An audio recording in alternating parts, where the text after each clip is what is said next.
Hola, hola, Dios te bendiga, te saludo en nombre de nuestro Señor Jesucristo, el peso de la unción. Les voy a hablar de Jeremías. Jeremías fue un profeta en el Antiguo Testamento. Antes, en el tiempo pasado, no todos tenían la posibilidad de llevar consigo el Espíritu de Dios, esa unción que representa cargar la presencia del Señor. Jeremías era conocido como el profeta llorón, pero más que un profeta llorón, era esa aflicción que él sentía de ver cómo el pueblo del Señor se desviaba de él, se apartaba de ese Señor todopoderoso que los amaba, que los había sustentado, que los perdonaba una y otra vez.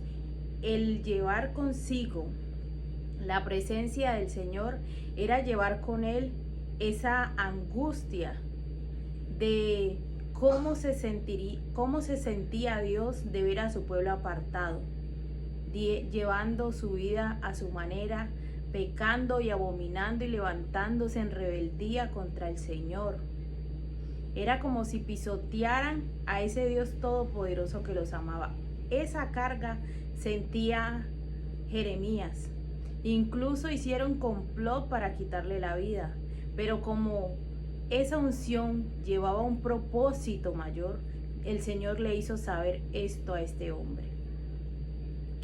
Y el Señor siempre quiso que su pueblo mantuviera firme, pero no fue así.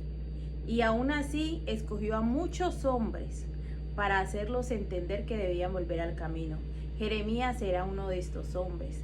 El Señor tenía un propósito con él y era que el pueblo volviera nuevamente a sus caminos, que escucharan la voz del Señor, que estuvieran ahí andando en sus mandamientos, en sus estatutos, en sus ordenanzas, porque estaban haciendo mal, se estaban levantando en contra del Señor y eso no se iba a quedar así, porque el Señor le había revelado a Jeremías lo que acontecería por causa de su rebeldía.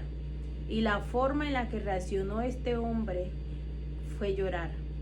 Llorar al punto de que él dice en Jeremías 9:1, oh, si mi cabeza se hiciese aguas y mis ojos fuentes de lágrimas, para que llore día y noche los muertos de la hija de mi pueblo. ¿Cómo nos encontramos nosotros cuando estamos apartados del Señor? Muertos por nuestros delitos y pecados. Y eso era lo que el Señor le había hecho entender a Jeremías. Y él quería que el pueblo entendiera que Dios les estaba dando una oportunidad. Hoy el Señor nos sigue llamando, nos sigue perdonando una y otra vez porque Él es un Dios de amor. Pero nosotros no podemos abusar de ese amor. Nosotros debemos de entender que mayor es aquello que tenemos delante de nosotros que lo que estamos viviendo. Nuestra vida fue hecha para ir más allá y nosotros lo debemos de entender. Este Dios todopoderoso sigue obrando. Antes solamente unos cuantos llevaban consigo ese peso de esa unción. Hoy a quien el Señor escoge de llevar su presencia, lleva no solo a Dios, lleva un propósito. Y la invitación siempre será para que volvamos a Él. Él nos va a perdonar, sí, pero nosotros debemos acceder a ese perdón. Debemos redimirnos de nuestros pecados y andar en sus estatutos, en sus caminos, como Él siempre lo ha pedido. Dios te bendiga.